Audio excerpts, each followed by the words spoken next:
What's good, Bills Mafia? It is Tuesday night. We're glad to be here on Inside the Trenches, right here on the Buffalo Rumblings or the Rumblings Podcast Network. And I am your host, Sterls for the Girls. And I am joined by two very special guests, Anthony Romeo, dear friends, and Eric Brown from the Hoof Podcast, alongside my guy, Rob Virgilio. Not special. Hey, you're special. You're special. The least special of the four here, clearly. Thanks, yes. Well, tonight is going to be fun because, first of all, we were just backstage talking, and the four of us kind of we didn't all meet at the same place, but we convened at the same place. Right, and that was a Bills backers bar right in a smack downtown of Denver, and we've all had relationships over the years that, you know, we've cried, laughed, been frustrated with these Bills together, and it's just good to have you guys here. We're going to talk some Bills tonight, so this is a roundtable discussion, and I'm going to ask some questions, and we're going to get some thoughts here going. I mean, look, Buffalo Bills being 3-1 Sunday night. Let's just start there. Thoughts from Sunday night. The Buffalo Bills lose. Lose is really nice. A beatdown from the Baltimore Ravens. Was it 35-10? That's atrocious. But let's start there. Thoughts from the game. We'll start with Eric, and then Anthony, and then Rob. You close on that one. I mean, I think, where do we start here? Let's see. Bills offense, I think we'll start with just not getting anything going. I think that was very surprising. Typically, the defense kind of keeps the Bills in the game, but I think this year they're a little more reliant on the offense. And, you know, the Bills to only have one field goal drive, one touchdown drive all day was very surprising to me, especially after, you know, they've had 3 great weeks in a row. So I think, you know, we knew Baltimore would be tough, but I mean, to get nothing going all day, I think was frustrating as a fan. And I did hear Anthony actually fell asleep during this game, which is very surprising. But Yeah. So I think that starts there. I think, you know, we kind of expect with the defense has 7 new starters, right? So there's going to be some ups and downs in the defense, but the offense, I think, is really expected to carry the team. So, you know, all those punt drives, I think, is just surprising to me. Or all those drives that end on punts, right? Well, yeah, I would say, I mean, it was a stinker all around, right? First off, let's give perspective. The Bills are 3-1. I think every single one of us definitely would have signed up for that coming into the season, right? And this is, you know, when I did my schedule prediction, I had the Bills at 3-1 coming into this situation. So I'm perfectly happy with that. But the situation, you know, we always take it week by week, and you got to look at the game before and analyze it. And quite frankly, that was a pathetic showing for the Buffalo Bills all the way around, starting with coaching. Like, what the heck? Nobody was on the same page. Offensively, defensively, Sean McDermott, nobody knew what they were doing all of a sudden. It's like it was their first day on the job again, and first time facing adversity together. So maybe that had something to do with it. But yeah, just, I mean, the boneheaded mistakes, the things like Sean McDermott going for it on 4th and 2 at first, but then not going for it when you're closer on 4th and 1. What? Just go for it again. You got it easily the first time. So, and then the second time he punted on 4th down when we already knew that Baltimore's offense was running over the defense. And you're like, dude, now you just desperately should go for it. Even if you wanted to punt it before, now you got to go for it. And yet he punted again. So crazy decision-making there. Obviously, the bonehead mistake on offense in the second half when we finally got something going. I think it was the third quarter when they did that weird lateral play, you know, lining up in the Wildcat and tossing it to Allen, and just absolutely everything. That was the microcosm of the entire game. Everything went wrong. But Baltimore, although they're a good defense and they played very well, and give them all the credit in the world, they're a good team, but they aren't that dang good, right? They tried to give the game to Buffalo a couple of times, right, with that crazy turnover that could have changed momentum. But when Lamar fumbled the ball, and then the timeout after the penalty, like getting a penalty because they already had an injured player timeout, and then they tried to call timeout. I've never seen that before, ever. So just stupid things that they tried to. Baltimore has given up big leads already this season. They tried to get Buffalo back in this game, and Buffalo was just like, nah, no thanks. We'll take the L. So it was a tough game to watch. And like Eric said, literally, for the first time that I can remember in my lifetime, in the fourth quarter, when Trubisky got put in, I fell asleep watching the game live. I've never, ever done that in my life. And it was disappointing, to say the least. Wow. But when you're down 38-10, it's like, oh, well, I guess that's why I fell asleep. So I didn't see the Trubisky on. But yeah, that was the rest of it was garbage. For me, man, if we're talking about the 1,000-foot view, it was three big things. One, you got outcoached, and you've got two young coordinators, and I still very much believe in them. It's not a concern of mine that they got outcoached.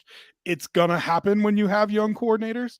I think it was very similar to Bobby Babich in the first half of the Arizona game. He felt like he got outcoached, and it felt like on both sides of the ball, those coordinators were overwhelmed. They were not ready and planned out for what Baltimore was going to bring, which was surprising to me because we talked on these podcasts about what Baltimore was going to bring. It wasn't a shock. There wasn't, they didn't do something. It's not Miami coming out with the Wildcat and you say, what are we going to do now? It was exactly what we expected them to do. And two guys weren't ready for it. Again, it'll happen. They're young coordinators. And I trust McDermott to sit them down and figure it out. I think they're still good coordinators. I'm not out on either of them. I'm not trying to go that far. I'm just saying they clearly got outcoached on Sunday, and that's going to have to change. The second thing is, on offense, there was a lack of star power. And Sterls and I have talked about it throughout the offseason. What does this offense look like? And you're putting a lot of responsibility on Josh Allen for when games start going, like that game started going. There's one guy who can turn the tide. Yeah. And you used to have two, and sometimes on offenses you have three or four. The Bengals have four guys that can turn the tide when the game starts going like that. And right now the Bills only have one. And that doesn't mean that Dalton Kincaid someday can't be that guy. Doesn't mean that Khalil Shakir someday can't be that guy. But on offense right now, when nothing's working, it's not James Cook. It's not Dalton Kincaid. It's not Khalil Shakir. It's Josh Allen's the only one that can stem that tide and turn it. And he just wasn't able to do enough to do that, despite, I think, giving it his best effort. And then the last thing, and Sterls and I, we talked a lot about this, leadership on defense. It felt like they were out of position. And I don't know that was necessarily a coaching problem. Maybe it was. Maybe the run fit schemes were just bad, but it really more looked like guys were just out of their gap. And what used to happen is you had two all-pro safeties who would get guys in the right spot and make sure that they covered up any mistakes that happened. Not only did you lose those two guys, but then your two all-pro caliber linebackers are also out. And now you got a whole bunch of people guessing at what that run fit needs to be. And against a team as fundamentally sound as the Ravens are, even though they had new offensive linemen, you're going to get beat like that. And so those are my three big takeaways if I'm looking from 1,000 feet away. Yeah, this was definitely the first time, big time, missing Terrell Bernard, who's the caller of the defense, right? And Taron Johnson. Just a bad matchup to not have those two guys in the middle, right? And we saw that with their runs, right? They just cashed us to death because they were out of position. Again, Terrell Bernard would be the one calling that. And Taron Johnson's usually that third linebacker as a cornerback guy who comes in those situations when it's a clear run play. And they tried it with Nick Moreau, but that was useless. I mean, I might as well have been out there because that was not pretty at all. So I don't want to ever see that again this year. If one of those guys had messed up, you had Poyer and Hyde behind him to say, hey, no, you're 100%. A beat cap or whatever. You know what I mean? So not only did you lose the guy who's calling it, but you lost the fail-safe behind who's got eyes on everybody. It was really apparent on Sunday, if you ask me. Yeah, I mean, you guys hit the nail on the head defensively. I mean, I guess that's where we should start defensively. And we can look at the micro and the macro because I think, I was saying earlier that a game like this kind of reminds me of what a season-ending loss feels like, or what it looks like, where the Bills feel totally helpless on one side of the ball, typically the defense. Only time we felt helpless on one side of the ball was against the Bengals when they lost, but there was a lot of factors that played into that. Mm-hmm. But Sunday just felt helpless because nothing worked defensively.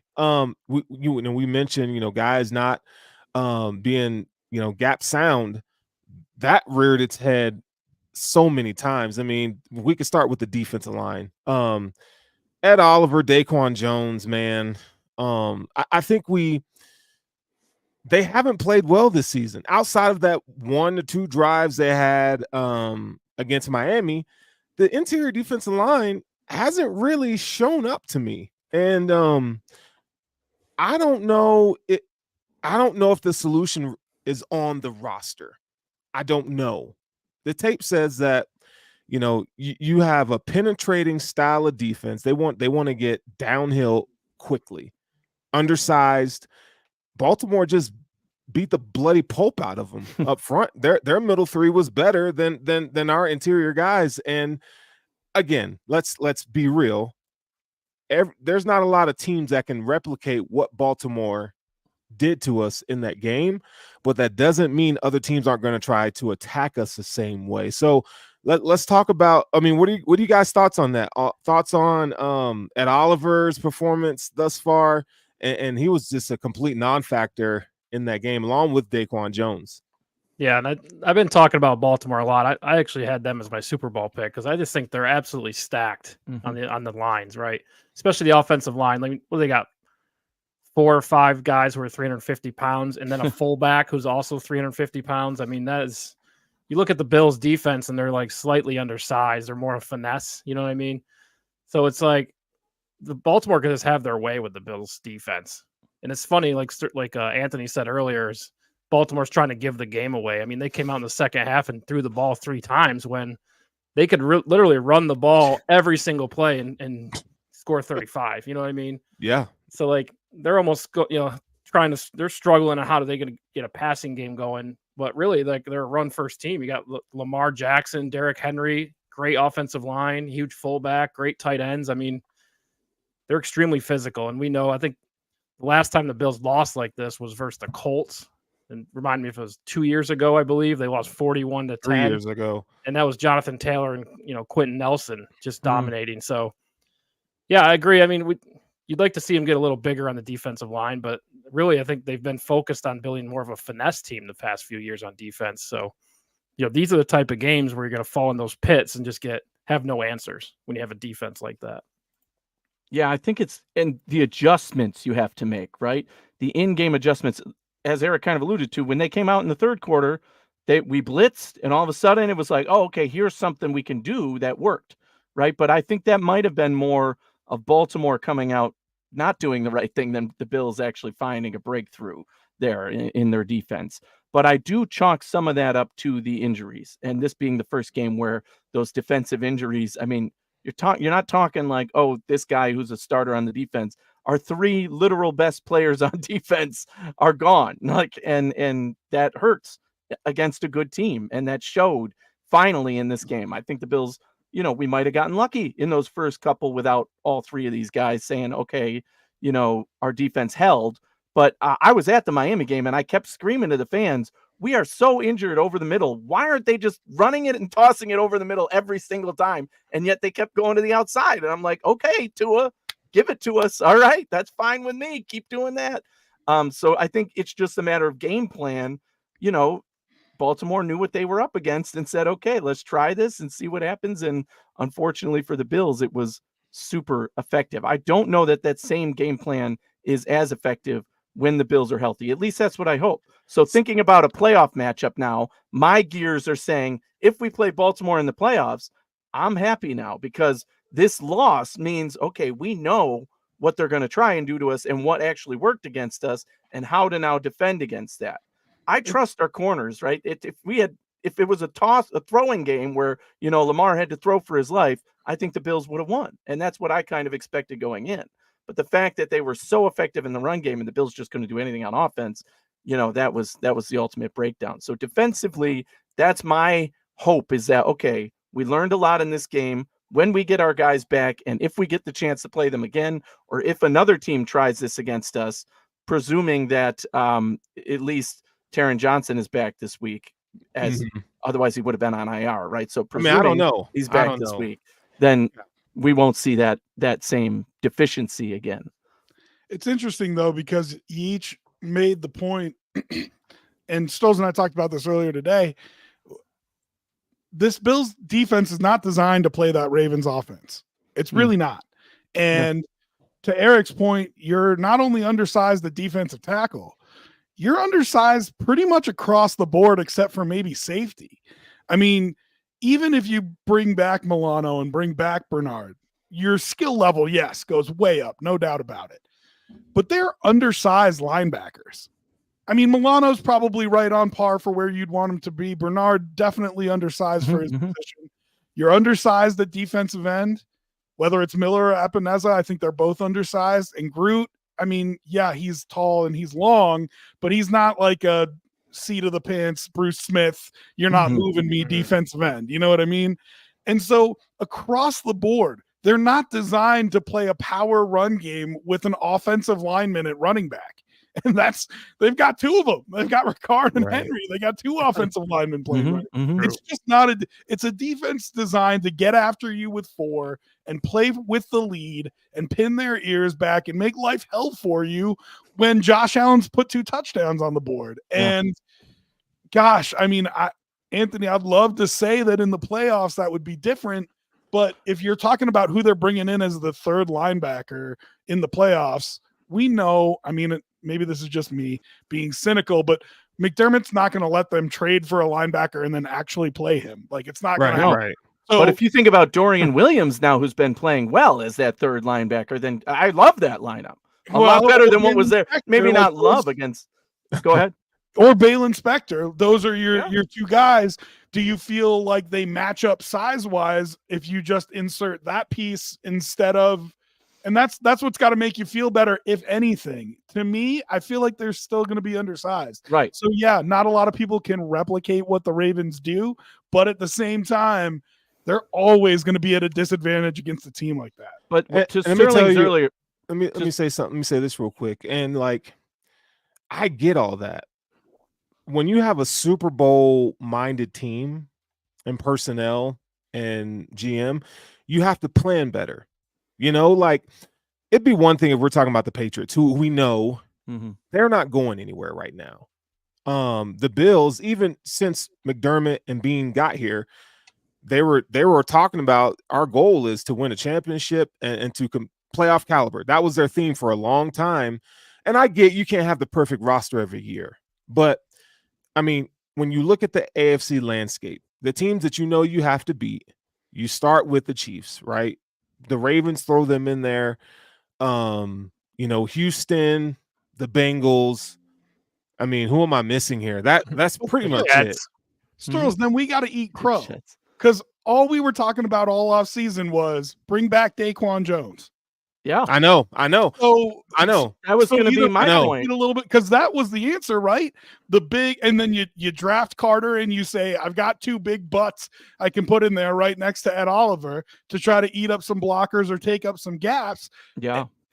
What happened on Sunday? Right? Actually, like, Carter made the best defensive play of the game at the goal line. When he did. That was the most exciting play. I was like, damn, he actually busted through that line and took Derrick Henry down. That was great. So he made the play of the game, really. But to Sterling's initial point in starting the defensive conversation, Daquan Jones and Ed Oliver completely disappeared in this game again. And I hate that about them. I'm like, okay, some games we're praising them, even to this whole season. I'm no film break it down analysis. Oh, look at his feet type expert. But what I've been told is, oh, well, they've been eating guys up, which has allowed the pass rush to happen. Right. And I'm like, okay, that makes sense to me at least. But when you see it in game, you're like, Ed Oliver's name should be called more. Right. Last year, when Daquan Jones went down, even Ed Oliver was still getting penetration. So he's going to ball was out still for getting the all that. Well, he had already gotten the contract. The contract. So he he was showing up, right? He was still getting to the quarterback. Didn't matter who was next to him. We were replacement level guys. He was still in the action. This year, I feel like his name has barely been called at all, right? And it's like, okay, dude, you've got to do your job and at least get the attention so that we can get pressure and get double teamed or whatever. But I mean, I'm not seeing him do much of anything, and that is a concern going forward. If this isn't going to mature into what it was, maybe Daquan's still not 100%. Maybe Ed Oliver is figuring out, the communication there or something, but it's not acceptable, right? And we have heard this before with the Ed Oliver disappearing act, like, oh, he's not there, or where is he and where is his impact? Usually in the playoffs, right? Like, where is he in the playoffs? But to that point, though, I mean, who was the replacement level guy next to him? It was Linval Joseph.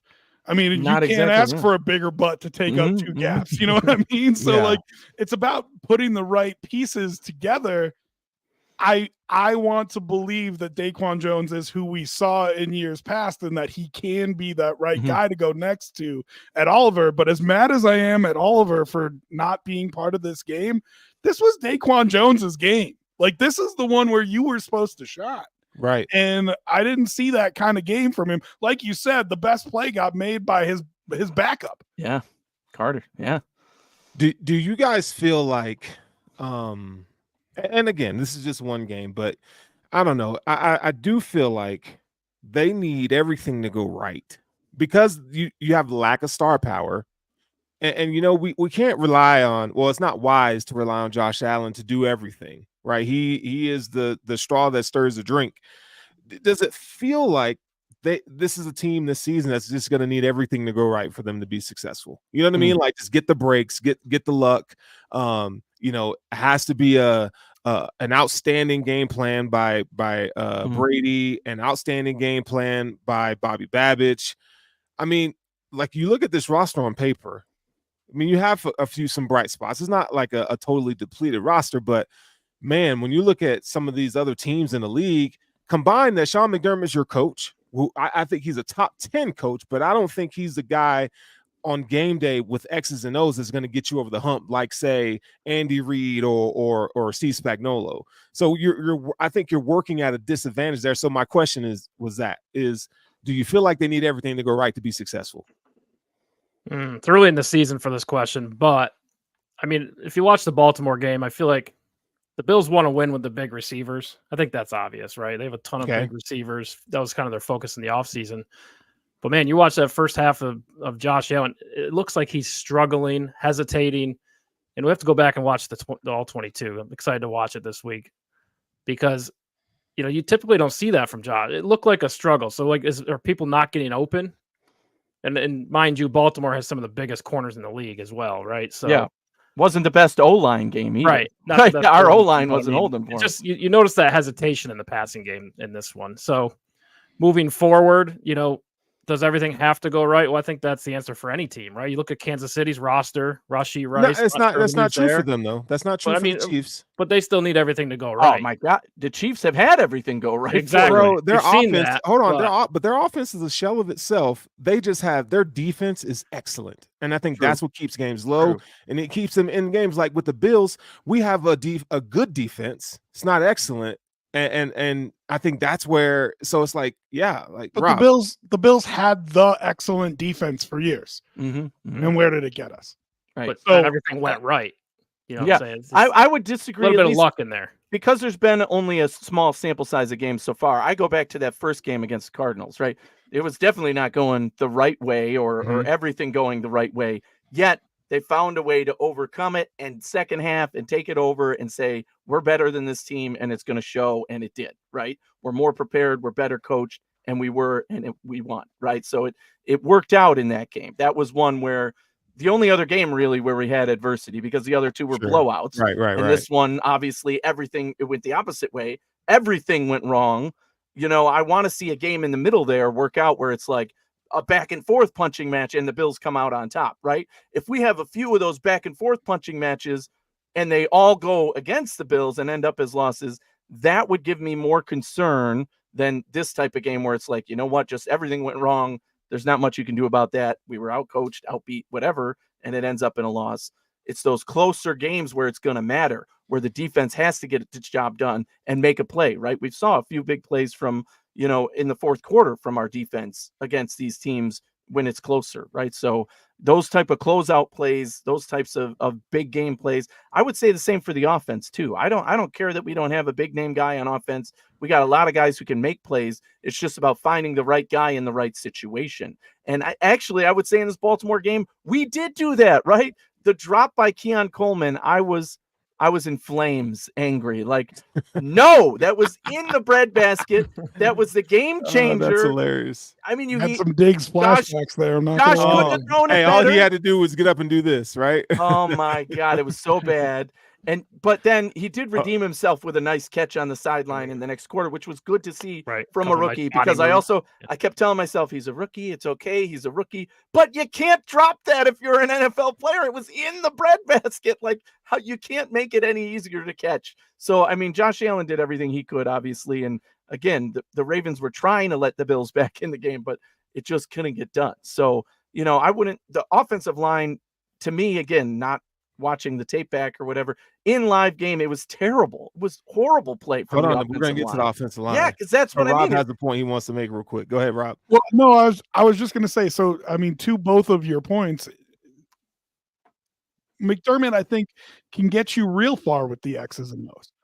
What he can't do is adjust mid-game, I feel like. Anytime that noose starts to tighten a little bit, maybe at halftime or something like that, but whenever it comes down to the end, that's where I have issues with him. I'm not worried about the X and O's coming into the game. I'm worried about how do you make adjustments while it's going on.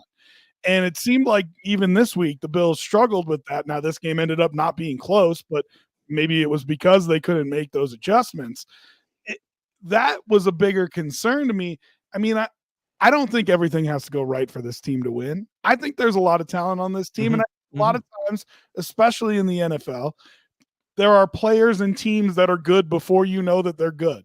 People didn't know the Bills were going to be good this year. Guess what? I think they are good.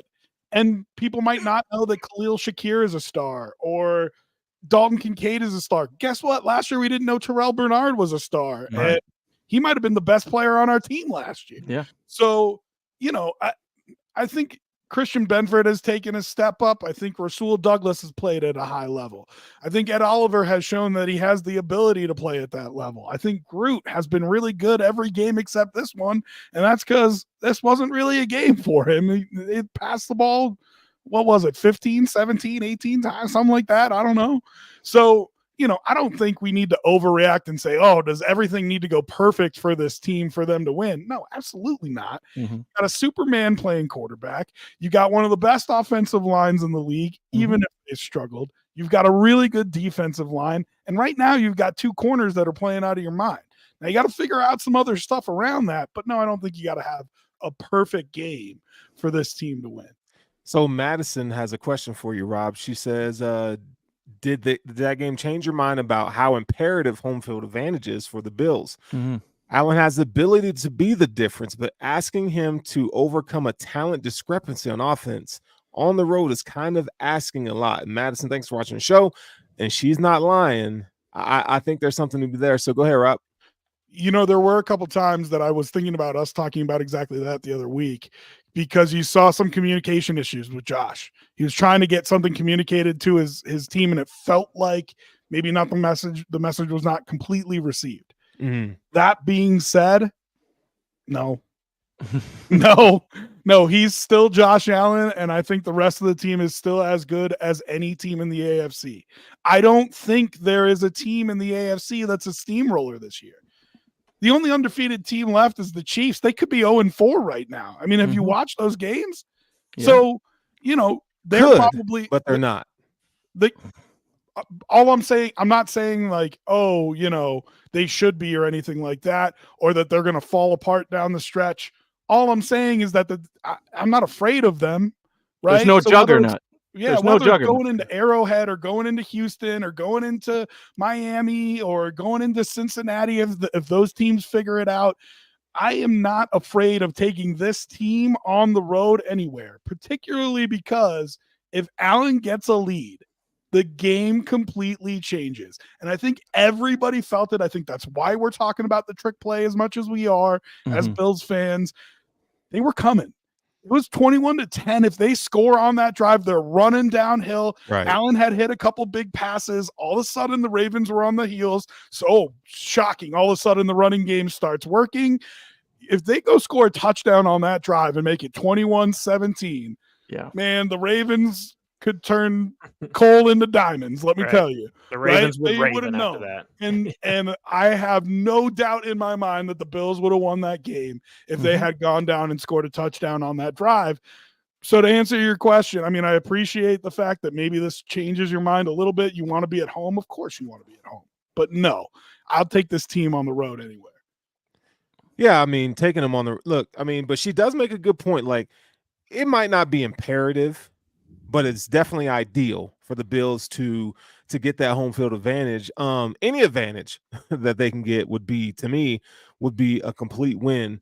I mean, yeah, I mean, it's not a situation where we're just down on the team. However, I do think it's valid to bring up some of these concerns because it gives you games like Sunday, even though I feel like it's a one-off, it's kind of an outlier.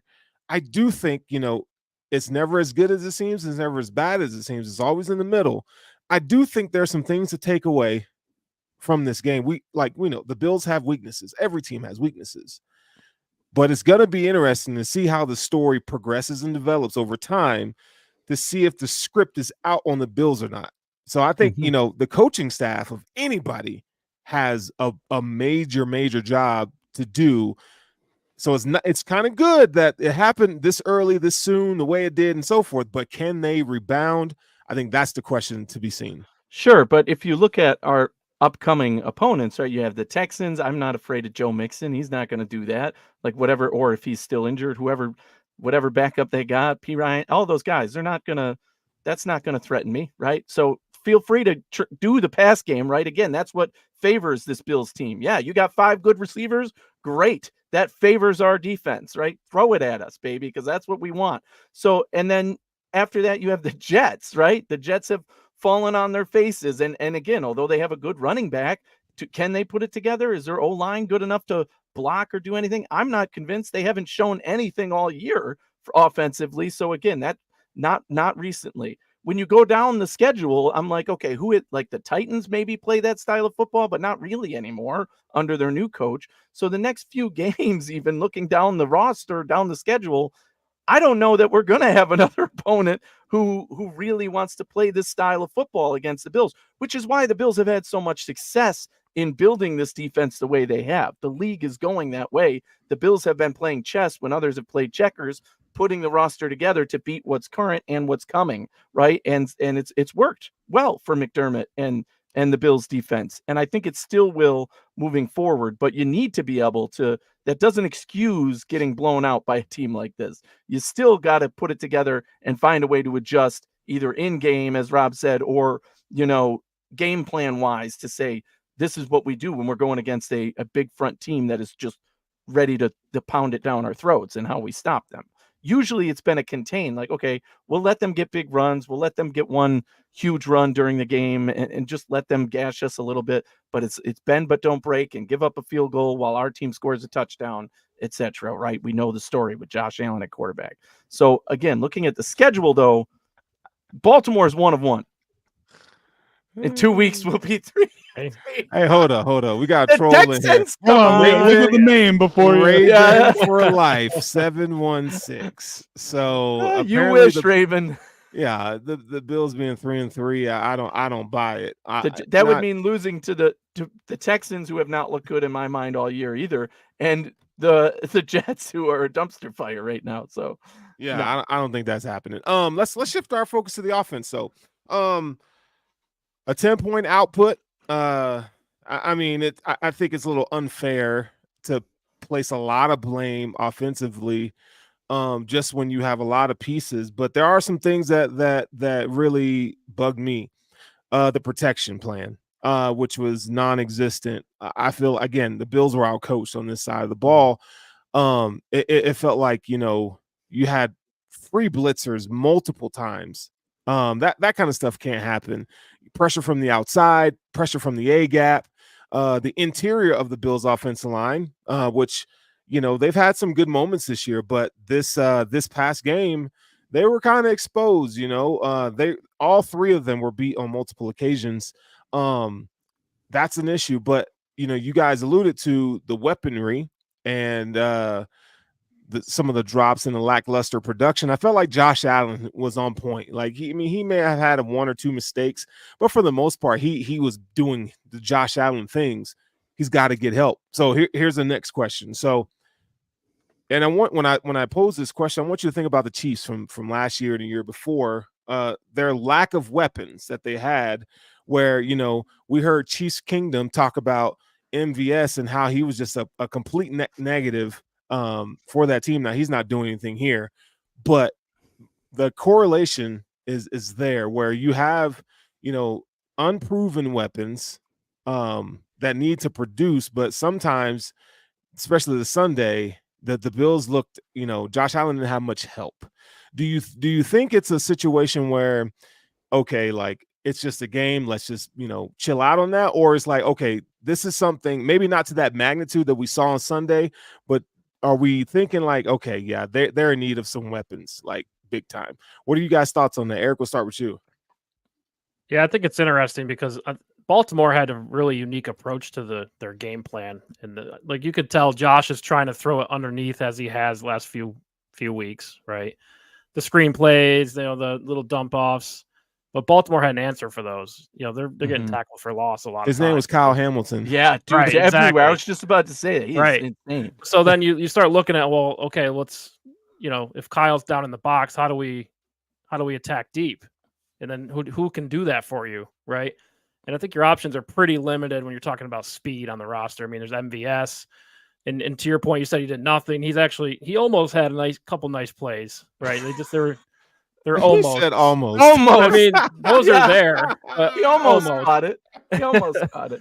But really, your only option. Silver lining. Speed, to Eric's point, right? Because if they're afraid of you going over the top, it's as effective as you actually going over the top. True. Right, exactly. So, and the Bills have got a ton of two deep shell the last few years. So now they're trying to do this underneath game, it seems like. But now playing a team like Baltimore, it makes you kind of question, okay, if they're going to stop us underneath every single time, then what's our answer? And it's like, well, you start looking around and you're like, I don't know if we thought this far ahead.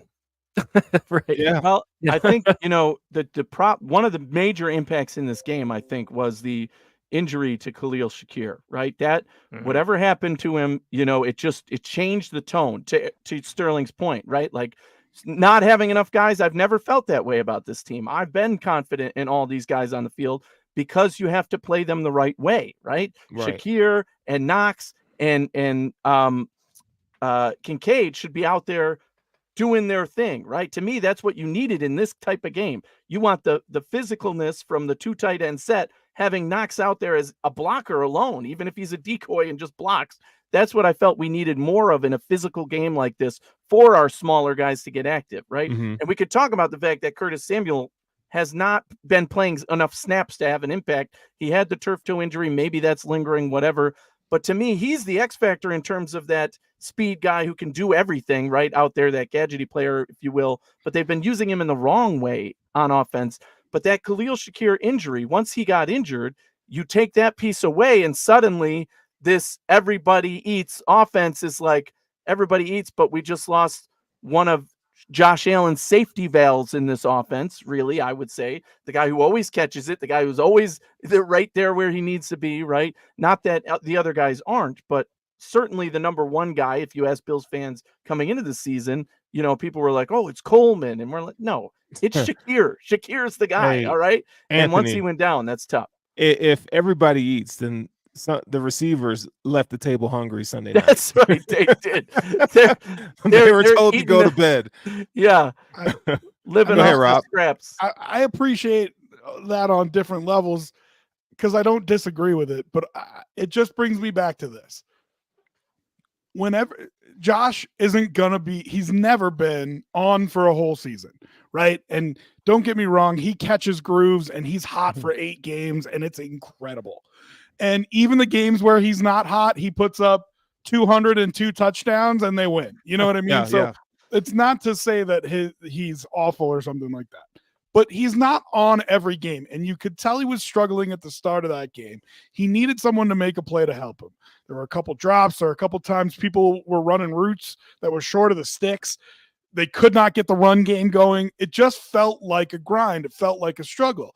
And if you think about the other great offenses in the league, the other great teams in the league, what do you know about all of them? When the Chiefs offense is struggling, who are they going to? Travis Kelce. When the Niners offense is struggling, CMC. You know what I mean? Like, you can go through and you can say, this is the guy to help my quarterback get into rhythm. Now, Josh found it, right? As we got later into the game, that play against hitting Shakir down the sideline, that is incredible and should go on his career highlight film. Oh, yeah. It's going to be forgotten about because it was in a 37-10 loss. Mm-hmm. That he found it. He started leading drives. He started turning the offense around. And that's because he's a great player and a great quarterback. But in that first half, when they were struggling to find something, they could not find another guy to give it to him. So I agree with you in some senses, Anthony. Like, there are a lot of talented players on that side of the ball, and I think they're fine. Like, I don't have a problem with it. But at the same time, when he's struggling like that, if you have Diggs on the team, you're throwing him a little screen or something like that and seeing if he can get you a first down. And we're not even talking about touchdown. We're not talking about a game-making play. We're just, can you get me another first down? Can we put 3 on the board?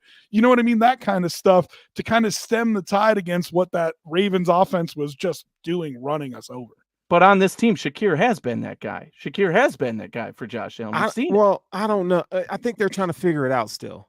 It's not fully, like, for instance, like the way Diggs was that guy for Josh Allen, sure, right? Like he or Cole Beasley, third and Cole. Like, we don't even have that anymore. So I think it's a matter of them trying to figure this out. Again, it's only 4 games in, but I mean, I'm not going to sit here and dismiss this past game. Like, there has to be a solution somewhere, and we hope Coleman shows something. We hope, Khalil continues to grow into his role.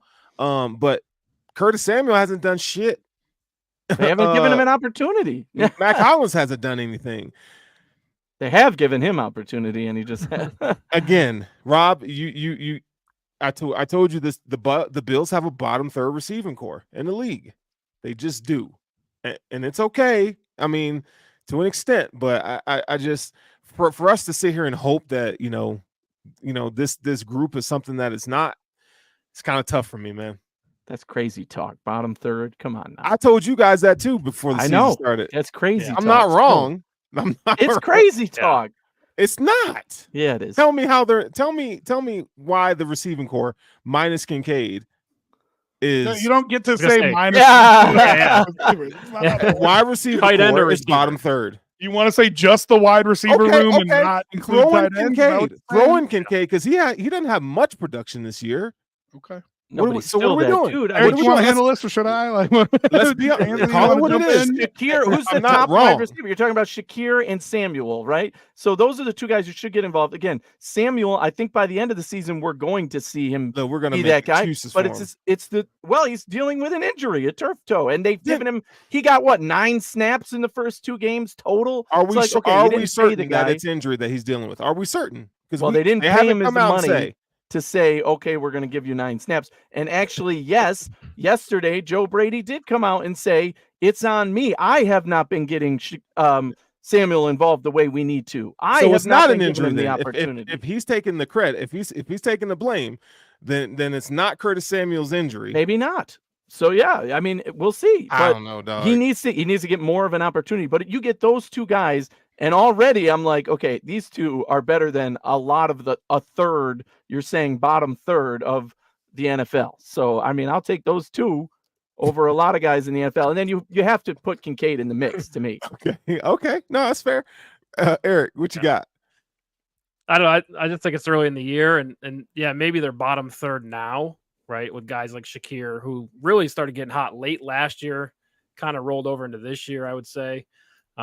But it comes down to Keon Coleman. Like, what do you really have here, and how fast can he develop? We know he's physically he's going to be a great player, but it's just how long can he pick up the speed? Find himself as an NFL player. That varies, right? That could be that may not be this year, but so I think he's a huge factor if we're ranking the Bills receivers, right? Early on, I think they're probably bottom third, but maybe we're looking at mid later in the year, right? With the growth of Coleman, the growth of Shakir, I think that's kind of what you're looking at. Are you going to be a top 10 unit? Absolutely. I don't think that's on the roster. I certainly don't. Sure. If we're adding in the I tight wouldn't say ends, that maybe either. we could talk. But again, I wouldn't say that either. But as soon as how do you measure interesting. receivers anyway? Because a lot of teams have great receiving corps, but don't have a quarterback that can get them the ball. That's true, right? So then what good is that? But right. So I think the big conversation then is that third spot of Coleman working his way in over Mac Hollins, who's really kind of the guy that I think we would all agree is just kind of there, right? Like, oh, okay, right. Very replaceable type production in terms I think of he'd be better without wide shoes receiver on, to be play. honest. Yeah, right. Let him play without cleats. Yeah, play barefoot. He might be. Well, he might be better than bottom third if he was barefoot. Okay, Rob, go ahead. To me, this is strictly a consequence of understanding football in a traditional way versus being able to look at it versus a modern NFL defense. How many teams in the league would you say their best wide receiver is their slot wide receiver? Probably none. Maybe just the Bills. If you want to go through and think about who the best receivers are, slot receivers are, most of them are Big X, right? The Big X guy is the best receiver. You almost never see that. And so it's not something that we've seen before. So when we start talking about the wide receiver room, we say, well, they just don't have the talent because they don't have the guys on the outside. When really their most talented player is a guy on the inside. And honestly, their second most talented player, I don't know, you could argue if it was Keon Coleman or Curtis Samuel, but if it is Curtis Samuel, then their top two players really should be playing on the inside. And if you want to talk about their three best pass catching options, well, guess what? All three of them play on the inside. And if you want to throw Knox in there, as 4 of your top 5 are inside players, right? So we're just not used to not having that outside dominant either speed or physical size wide receiver to take the brunt of what the defense is trying to shut down. And so when you say that the Bills wide receiver room is bottom third, I think that's more of an image problem than it is. And okay, I mean, listen, that's not an. How is it? It's the fact because we don't have an X. They don't have the typical my statement wasn't based on whether or not they had an X or a Y or a Z. It's the room overall is subpar. They're not that good. What? That room is not that good. They're the best hands that Josh Allen has ever had, ever. They're one of the best catching teams. I don't know if I agree with that. I don't know if I agree with that. Oh, my God. Khalil Shakir is the best hands, literally set an NFL record last year. He's the best hands in football. There's no question about that. To say that wide receiver room has the best hands of any group he's ever had. I don't know. These guys don't drop the ball, like statistically and career-wise, right? And when you talk about Coleman, he had the big drop, but he's a rookie, right? He's still learning, and he's a physical wide receiver. He's going to catch those 50-50 balls, so you're going to expect that he's going to be in contested situations, not that situation that we talked about earlier from this Ravens game. But those guys, the whole point of this team, of assembling this team this way, is we're sick of these damn guys dropping passes from Josh Allen, and we want guys who are reliable to catch the ball. You draft Kincaid. Kincaid has great hands, especially for his position. You got a guy like Shakir. Shakir literally catches everything, literally set an NFL record, cannot be any better, quite literally. That is what they went for with this offense. We're sick of guys dropping the ball. We want guys who actually catch it. When Josh Allen puts it where it needs to be, and sometimes even more so in their cases, right? Kincaid and Shakir especially. No doubt. So that's what this offense does, and that's why they're valuable, because they have the best hands in football as a team at the wide receiver and pass catching ability. That's bold. Hands. Give me a better trio than those guys. Just look at the stats. I can start with the will Texans. tell I mean, you that. this is a bad game to make that argument coming Yeah, off. it is. Yeah. Some drops. You're right. You're right. Because they definitely had some bloopers in that one. Shout out to Triggs and Zach of all trades saying Amon-Ra St. Brown as a lead wide receiver as a slot. Yeah, you're absolutely right. That's not a bad call. Fair. But also they move him to the outside a lot too. Correct. Yeah. And they threw CeeDee Lamb in there too. He, I think, plays the majority of his snaps on the outside, but I know they do move him inside to try to get matchup. Right. They do the same thing with Debo and Ayuk, right? Yeah, they move them inside and out. T. That's Higgins more to get him put looks, inside. right? I mean, there's plenty of guys that play inside, but as far as like a pure slot receiver leading an NFL group, maybe Amon-Ra St. Brown's your best example. Now, that being said, to me, this is a lot like pitchers in baseball. If your ace isn't good enough, your ace going against their ace, you're going to lose. And then your second guy going against their second guy, you're going to lose. And your third guy going against their third guy, you're going to lose. But if you brought in somebody to put in at that top spot to go against the ace and slot everyone down a level, all of a sudden you have the best wide receiver core in the league. So I guess I'm saying, Sterls, I agree with you to a certain extent. Could they afford to go get an ace and literally turn that into the best wide receiver room in the league? Yeah, they could. Because if you did, hey, Devontae Adams, if you did Devontae Adams and then Khalil Shakir and then Keon Coleman and then Curtis Samuel. You went right Devontae. I mean, you can't get much bigger than that. I know that's what I'm saying. saying. So I do understand where you're coming from for that, Sterling, but it doesn't mean the other four pitchers in that. But we're talking about guys that are unproven. Like we say Keon Coleman, but he's a rookie. He hasn't done much. You can't rely on that. Yeah. You're right. We look at the potential of and the trajectory of Khalil Shakir, who is progressing extremely well. But in my opinion, he hasn't hit that point yet. He hasn't had it yet. And then don't get me started. What more do you need to see from him? I'm confused about that point on Shakir. What more does he need to show between what he's grown into and what he's done this year? And he's already proven. There's been no drop off. There's been no bad game. Even this game, he did everything he was supposed to. He didn't do anything wrong. But that's not what it's about. It's not about doing what you're supposed to do. I'll agree with it's more consistent production. I put my best guy more consistent. Let me finish. I put my best guy on you, and my guy wins. That's what I need. I need him to win. I game plan to stop you in the outside like that. Shakir, to me, when teams look at him and they go, "Oh, we gotta stop Shakir today," that's when I'm like, "Okay, now we're talking." That's my whole point of the conversation. We're basing this off of. It sounds like you guys are talking about potential. I'm talking about right now, not potential. Now. I'm telling you. Curtis Samuel, we can't even include him in this conversation, nor can we include Matt Collins because they ain't done shit. That's why that's one of my frustrations with Bill saying, not you guys, but like and I'm a victim of this too. Coming into seasons, like we hope that these guys do what we think they're going to do or exceed expectations. And reality is like sometimes it doesn't always happen that way.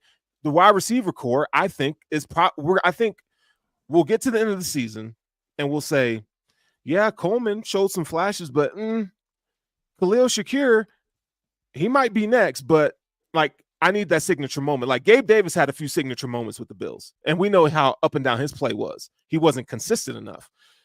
We need Khalil Shakir to be that. It'd be nice to have him do that. Coleman is in the same boat to me. So yeah, that's why I say like if I had to rank this wide receiver unit, it's bottom third right now. And that's not it's not a terrible thing. I still don't get they're still to grow. Still Super Bowl contenders because of that, right? Because when's the last time a team with stacked wide receivers, was a consistent winner?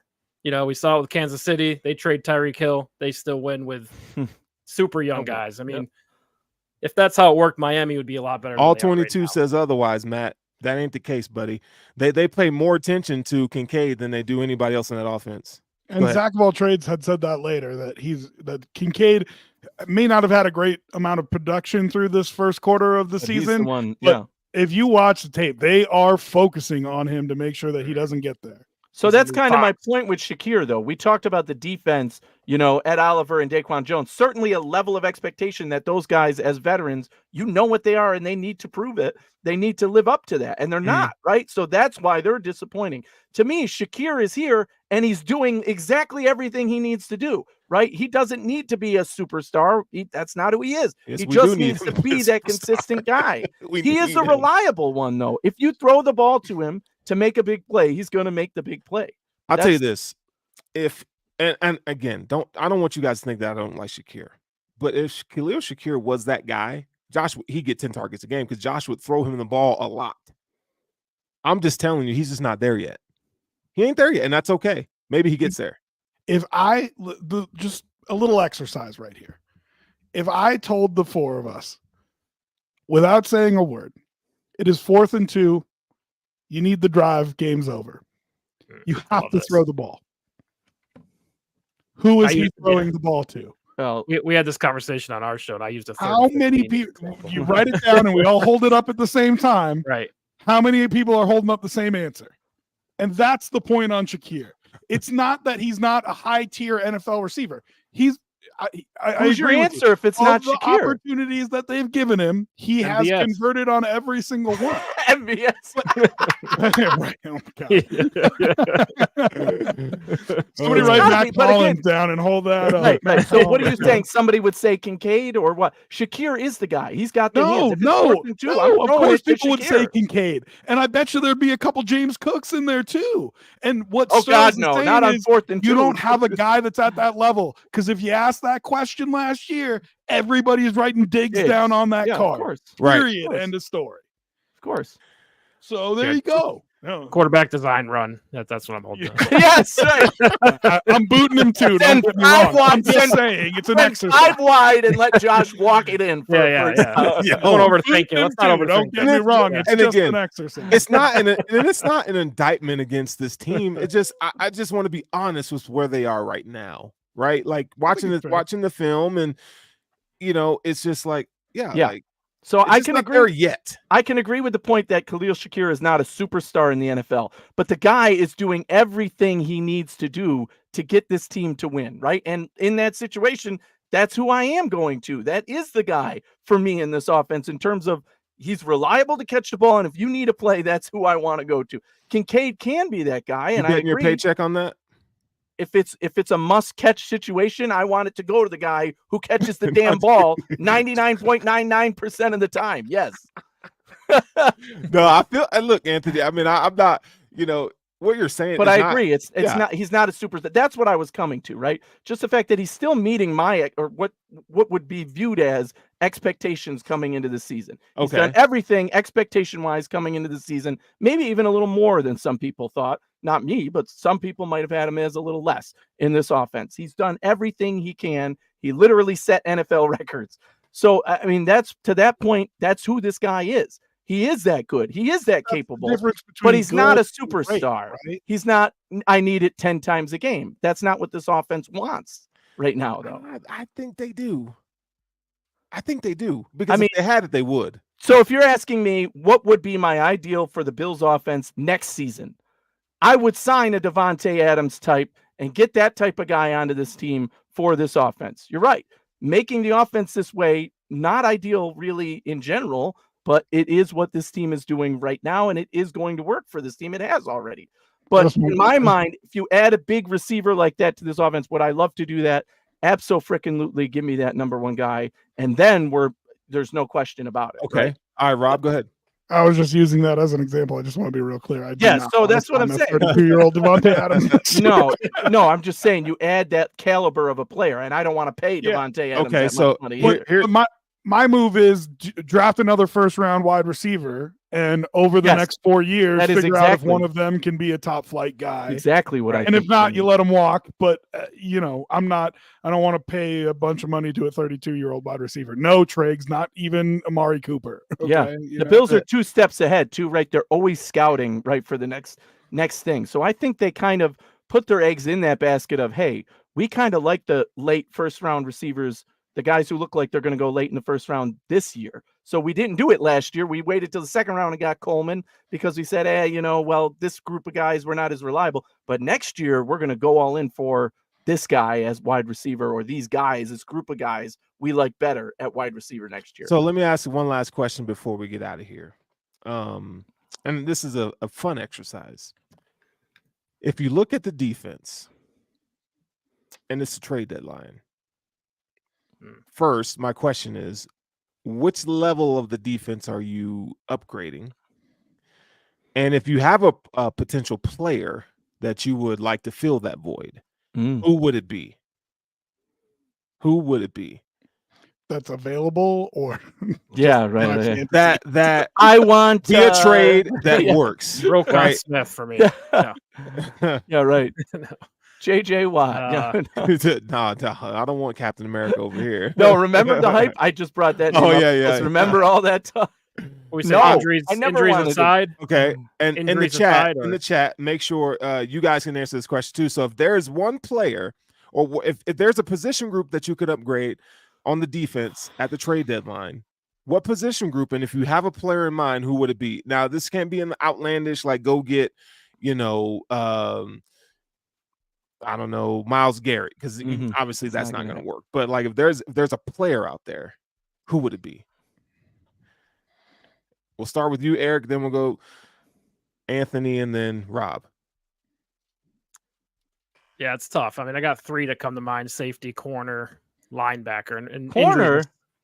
Here's why with corner, because you're one injury away from Kyrie Elam starting, right? And are we really sure he's going to be a valuable starter? I would argue they've shown that Ingram is going to be the next guy up, but fair point. But it's a little thin.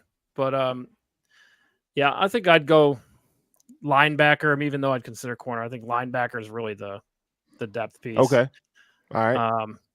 Just because they've had so many injuries, you got to look at it now and go, okay, yeah, we definitely need to shore this up. I think they added more pieces in the offseason for that reason, right? Because of what they went through last year. But I mean, they're going through it again. So I think definitely linebacker for me, and a player. I got to think about that a little more. Yeah, I mean, it doesn't have to be a player if you have one in mind. But if you do chime in, Anthony. Come back to me. I want, again, you could say safety, right? Oh, that's the easy, to me, that's the stupid answer, because Sean McDermott is going to make the safeties work. I don't care if it's one of us two going out there, right?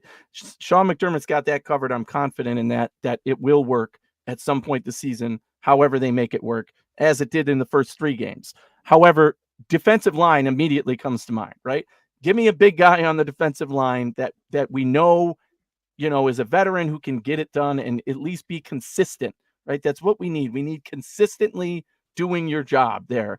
And again, when you look at the depth, I don't know who that guy is in the veteran who's available right now, but closer to the trade deadline, that might emerge, right? There might be a team that's like, hey, they do have this big defensive lineman and they're not winning games right now, so they're going to trade him and we can pick him up.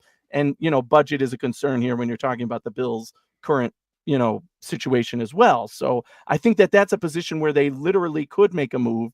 And they just told us that, hey, we are kind of looking at the position because Von Miller, the incident that, he goes off the roster, and what do they pick up? A defensive lineman, right? So I think that a big bodied lineman on the defensive line, even if it's because we know they like to rotate, that's going to make all the difference for an Ed Oliver, for the edge rushers, whoever it is.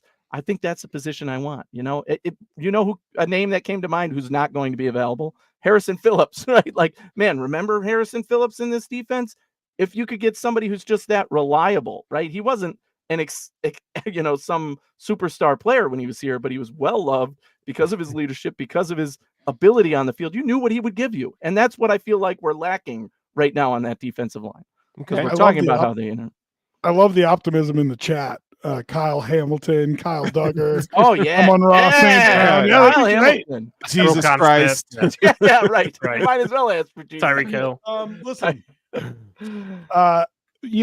Stoles, you and I have talked about this before. McDermott, if I'm making the trade for this actual Bills team, McDermott does not like to play guys that are brand new. He did last year with Rasul Douglas because he had to.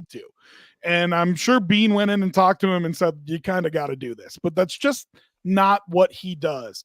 And so if you bring in a guy at linebacker or bring in a guy at safety, I just don't think they would get a ton of time just because they don't know the defense as well and McDermott doesn't trust him.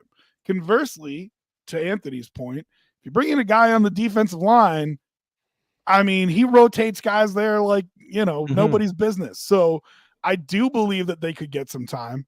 If I'm really thinking about it, I want maybe a little bit bigger, thicker defensive linemen. And I don't think you're taking Daquan or Ed off the field. And I don't think you're taking Groot off the field. That leaves one spot, right? That's AJ Epinesa. So can you upgrade a defensive end? So as I'm looking, I pulled up the standings. Jacksonville's last in their division. We combine the Josh Allens.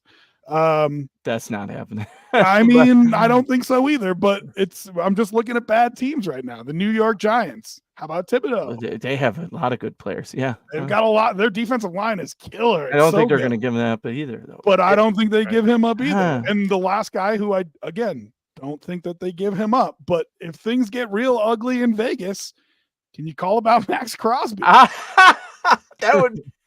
I love him. He's one of my favorite. What happens is you go pillage these teams who are a disaster, and if they're going to trade Devontae Adams, it might be worth calling and seeing if they're going to go full tank rebuild. Because if they are, I will. Yeah, give me Max. Yeah, give me the 2 X's, dog. Let's do it. So Stills would definitely Mack get is interesting. I think Khalil Mack is a little bit washed. But I wouldn't hate it. But so that's my thought is, can I get a big bodied guy to maybe help your run game just a little bit, but still provide pass rush and replace clearly your worst piece on the defensive line? You sub him out for Von Miller at times, granted, but you can put a NASCAR package together where you have Groot, Crosby, Ed Oliver, and Von Miller all rushing the passer at the same time. And I'm going to be a pig in shit. Right. So I got 2 names. Justin Simmons is at the top of my list. Now he went to you would have to make the cap work, obviously. But Justin Simmons Simmons, the safety? I mean, no. Jeffrey Simmons. Sorry. The DT. Defensive tackle, Tennessee Titans. Jeffrey Simmons would be incredible. Interesting. Because you get a true guy that can completely wreck a game. He can wreck a game at the defensive tackle position. And I think he's very versatile. And then they brought in Gervonta Sweat to go against, next to Jeffrey Simmons. So that's dangerous. So they're committed there. Very, very hard to get him. Sure. In my opinion. I would look at a Joey Bosa, although he's often injured, but you got a rotation style defense here. You got a really good medical staff here in Buffalo. I take a look at that. New coaching regime, right? Like they're looking to get draft picks. I don't like that he's injured a lot, but I would take that potential that Joey has. Like he's still a good player to me. So those are the 2 names. But yeah, to me, it starts with the defensive line. I am so tired of having these conversations about the defense. I don't know about y'all, but I am, dude. Damn it, I just want it to work. I just want them to trying to develop pass rush. I want them to be the reason they win in the playoffs. Yeah, that would be just effing nice. We're all waiting for Rousseau to become that guy, right? You draft him to develop. You knew it was going to be a long development as a younger player. Talk about contract year too, right? And he's off to a great start. Let's keep that in mind. I mean, I thought he'd have a good year, like a breakout year. Last year came up short, but I mean that's still out there, right? Rousseau could really develop into a great player. I think he's not asked to sack the quarterback a lot. He's asked to set the edge. But again, I think with his physical ability, he could really step into that role. And I think all of us are really hoping Vaughn would step up this year. Vaughn's been all right. And he's been all right. But rushing the passer, we're gonna have to wait 4 weeks to be continued on that. Yeah, for sure. I mean, I don't think they're going to miss him that much. But yeah, I mean, he has that big play capability. He's been making at least 1 a game, which is what my expectations were for him coming in. To Sterling's point and my point earlier, though, defensive line is where we've lost games in the playoffs, right? Because those are the guys who just disappeared or who just couldn't get to the pass rush and Rob, right? I'll throw the pass rush in there too. So that defensive line in general is really what has lost us in the playoffs a lot, right? And we've seen that happen before. And right now, a game like this, where we're talking about Ed Oliver and Daquan Jones not showing up, does not give us Bills Mafia, confidence that going into the playoffs, this is going to be different, right? They have to consistently show we are going to play at this level, at the expected level, game in and game out and through the playoffs. And right now we're seeing the same, we're on a high and then all of a sudden we disappear. And we don't know what's going on yet. And that to me is unacceptable. You have to change that situation. I mean, I totally agree with you on that. Sterls and I have talked about that through the offseason. This defensive line is your highest paid unit and going to get higher paid unit and needs to be the one to affect the games. I do 100% agree with that. I just want to slow Bills Mafia down a little bit. This was not a game for them. It wasn't. I mean, now listen, that was the game script where you win is when you get a 2-touchdown lead on the Ravens and you unleash the dogs and you make Lamar Jackson beat you and you pass rush him with 4 guys. Yes, that's the game script where you win that game. But it was run defense don't freak out about the defensive line for this one. If you want to talk about their run fits not being great, and I know Sterls wants to talk about Ed Oliver getting pushed around a little bit, that you can talk about. But in terms of the pass rush and stuff, I know they didn't have any for this game, but it also didn't call for it. Yeah, it didn't present itself for where the pass rush would have been effective anyway. Right. But yeah, I mean, I just think you got to get somebody in there who's gonna change the math, right? And right now they don't have that guy on the defensive line. Yeah. And it's okay. I mean, it's okay. Like you can't rebuild a team in one off season, right? It just costs money and time and resources, etc. NFL is a limited resource league. However, I just hope that that's the focus moving forward. Like more than a wide receiver, which I want a wide receiver so bad. I really do think they got to really, really investigate going defensive line in this upcoming draft. You got to get you another pass rusher, like big time. You got to.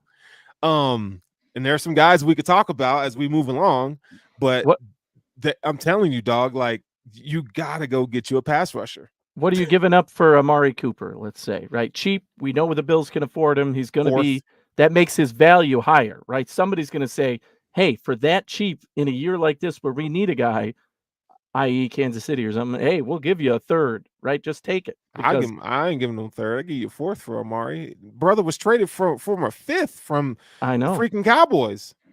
Yeah. His value ain't going up. I think manipulating that contract, that's what they were thinking. We want to trade him. If we do this to the contract, it's going to boost demand for a player just because you're getting him way undervalue, right? So no matter where he goes, he's going to be way undervalued for that number. So I think that it's reasonable. Do I think the Bills are going to pull that trigger? No, but maybe. Yeah, man. I don't know. Something at you now, Sterls? Go ahead. Because everybody says you got to draft tackles, edge rushers, and quarterbacks. Those are positions you have to draft. So I understand where you're coming from there.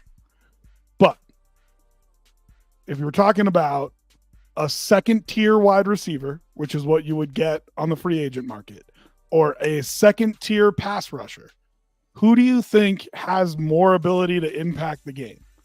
Somebody pass like rusher. Leonard Floyd? Or somebody like, I don't know, who's a 2nd-tier wide receiver that you could go get? Curtis Samuel, right? Curtis Samuel, right? Yeah. And the money is close on those 2 guys, right? When they were playing for Buffalo. I'd rather go get the 2nd-tier pass rusher because he can still get 7 or 8 sacks. And you depend on guys like Von Miller and Greg Rousseau to generate pass rush. And all Leonard Floyd has to do then is beat his one-on-one and get a sack. Right. Whereas if you go get that 2nd-tier wide receiver, you're not getting the same production out of him as you do the 2nd-tier pass rusher. So that's why I disagree with you when you say in the draft you got to draft defensive line. No, man. No, because you don't find top tier wide receiver talent out there. And if you do, it's old and overpriced. Yeah, but here's the deal. No, you can just say yeah and leave it at that. From where Mic drop. Here's why, and I'll close on this. Here's why it's important, because you have AJ Epinesa, who's he's defensive end 3 at best. You got Von Miller aging another year, and then you got Greg Rousseau. Who knows? I mean, we're just banking on the Bills being able to re-sign him. Right, they'll have the resource, but who does he want to stay here? I don't know. I think you have to have a succession plan in place. Mm-hmm. So I think that's why I say defensive end is like, well, and there's some good pass rushers. Solomon seems more like, and I love Javon Solomon, but we gotta. I can't bank on potential. I got to get another one in here. Correct. You know what I'm saying? Like I'm on that train too. But I fancy wide receivers. I love wide receivers. Get me 2 or 3 of them. Like I won that in the draft last year. Right. Trade one to Kansas City. I just don't think that the position itself, draft capital wise, I don't know how much they value it. That's the question for me. I don't know. We all know McDermott's drafting a corner next year. We don't have to talk about it. You know it's coming. Took the year off. It's time to draft corner again. Bro, you're gonna make me not sleep tonight. I know that one. He loves defensive linemen as much as he loves cornerbacks. That's true. He pays them. I mean, we're all going to be wrong. He's going to draft a safety, and we're really yeah, Cole Bishop 2.0. No, I was not happy with that pick there. All right, man. Well, see. So let's do this. So let's I don't know if you guys are up for this. I'm putting you on the spot. Let's do a roundtable discussion every 4 weeks throughout the season with you guys right here on the Rumblings Network. Because that'll be fun. We kind of get to see where we are. Again, like tonight, we'll pose questions. We'll have new data come week 8. I think it'll be interesting to see. So if you guys are up with that, let's just book it and plan on it. Every 4 weeks, you guys come in here and we'll just chat. I'm not special, so I'm never coming back. He will be here every week. But these are the kind of conversations that are just fun to have, man. Like, you just don't know what you don't know, and we're uncovering all the things about the Bills. It's the season writes itself, and we're kind of getting the answers as we go. So this is definitely fun. But if you haven't done so already, make sure you like, follow, subscribe to the Rumblings Podcast Network. This show is Intentional Groundings. And you know what? The good news is the Bills have a freaking game this weekend. So we can kind of get the monkey off our back. That's the Baltimore Ravens, and we can look forward to something different. Hopefully a win. We'll talk more about what we think will happen this Sunday in the game. But until then, be safe, be easy, and we out of here. Peace.